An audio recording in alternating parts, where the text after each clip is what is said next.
Vous cherchez des réponses sur la chlordécone? Vous êtes au bon endroit? Ce web documentaire vous propose un état des lieux des recherches menées sur la pollution à la chlordécone et de l'accompagnement des professionnels et des autoconsommateurs pour réduire l'exposition de la population à la chlordécone. Ce qu'on connaissait des dangers de la chlordécone.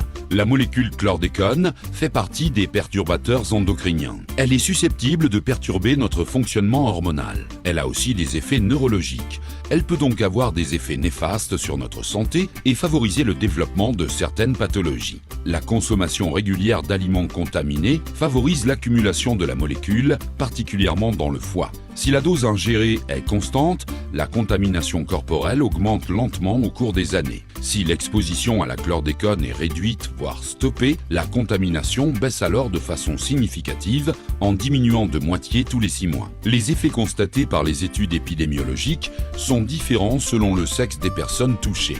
La prévalence du cancer de la prostate est déjà connue comme plus élevée dans les populations d'origine africaine. L'étude Caru-Prostate a montré un risque accru de cancer de la prostate chez les hommes les plus exposés à la chlordécone. Chez les femmes enceintes, l'étude Timoun a montré que plus la teneur en chlordécone dans le sang est élevée, plus le risque d'accouchement prématuré augmentait. Cette étude a aussi montré que l'exposition prénatale peut provoquer une perturbation de certains indicateurs de développement, en particulier sur la motricité fine chez des enfants lors de tests à 7 et à 18 mois.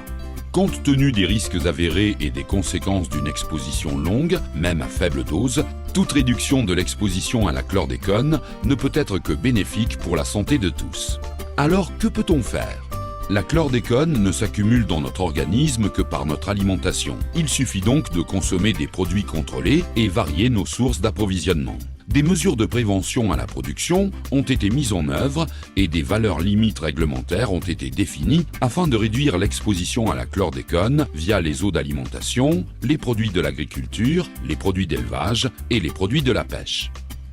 Bonnes pratiques et conseils. Renseignez-vous sur la provenance des produits que vous consommez. Choisissez des étals de marché des filières professionnelles et certifiées. Si vous souhaitez pratiquer votre propre élevage et cultiver vos propres légumes, renseignez-vous sur notre site web.